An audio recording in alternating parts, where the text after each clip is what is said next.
Connect your charger here. Tank bag seems to be holding fine. Yeah. I don't think it is going anywhere. I got my X47 mainly for long riding, and my first long riding is going to be to Nepal. Today's video is about how I prep for this Nepal trip. I'll divide this video in 3 sections. First section would be applicable to any kind of bike ride. The second section would be specific to electric motorcycling.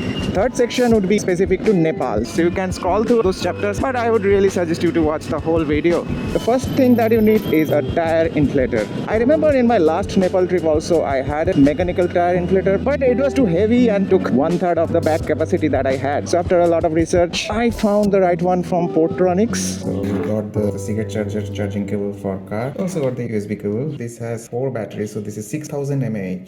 So first connect the pipe. You turn it on by pressing and holding it. Shows the PSI of the tire and the set value. So I'll increase the set value to 37. So now let's start it. And I got it at 1800. The next obvious logical thing should be to get a tire puncture kit. I ordered the puncture kit yesterday. These were all there inside that puncture kit. It came in this pouch. I have also added zip ties. Another important thing which is absolute to have, luggage carrier. So seat bag is the best option for a solo rider. So I got a seat bag from Viatera. It is foldable, so I can carry even smaller stuff for the shorter rides. Let's take out 2 things from the bag. Yeah, Viatera seat bag has some straps, but for longer rides, I'll have to apply a bungee cord on top of those straps to further reinforce it. I have applied 2 bungee straps like so, from one side to this side and from this side to this side. I don't think it is going anywhere. Now, if you want to take something out of those seat bags, you pretty much have to open everything. After much deliberation, I selected a tank bag. It has a shoulder strap, so you can carry it. The second advantage is it has a touch-sensitive plastic. You can keep your mobile inside and you can still navigate and pretty much operate your phone. So this is not fully waterproof. In case of heavy rain, you should cover it with this. So this is how it looks after installation. Now this part cannot be rock solid because this is only connected to one single cord. The main thing is it doesn't jump up and down. Lock and load it. Time to do a trial run. Wow, that scooter is riding fast.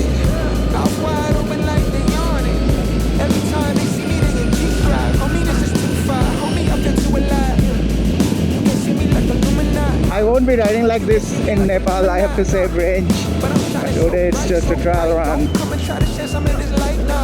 Alright, the tank bag seems to be holding fine. If you have come this far into this video and find this video useful, please leave a like. You can even subscribe. I upload every week. Another important thing is the helmet. When you are going for a long trip, you have to look into many factors. The weight is the most important factor as per me, because when you are riding for more than 100 or 200 kilometers, your neck will start to ache. Another important thing is the visor. The visor shouldn't have any scratch. I had already replaced it once. I'm going to replace it once again before the start of this trip. This is my old visor. So many scratches. Can you believe this is 10 years old helmet and I use it everywhere? The only thing that you see is fingerprint. That can be wiped off. The third important thing is visor colors, which is good when it is a very sunny day, but you know what? You might be riding during the dusk or it might be a cloudy day. Even on a bright day, you might be going through a forest. For me, the colored visors are a strict no-no. So the best option would be to have those dual visor things, but again, they tend to be heavy and very costly. So yeah, it's up to you. Now I'm going to discuss about things that are only specific to electric motorcycles. The first thing you need is an extension cord that supports 16 amps. The longer the extension cord you take, you have to get a thicker cable. Halfway through. Moment of truth. Yes, yeah. The extension cord is pretty long. It's really long.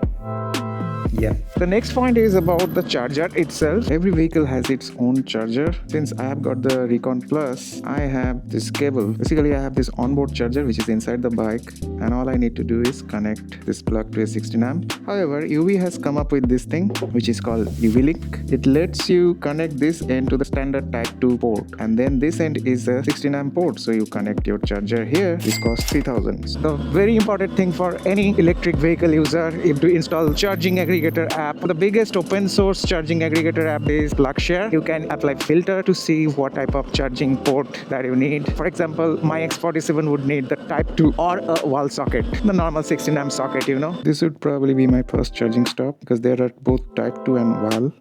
So I'll get one of these options for sure. It even shows you the rate, rupees 18 per kilowatt.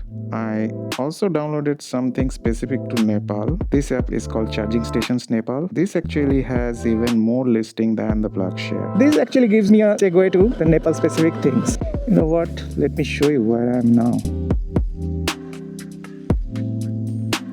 Right?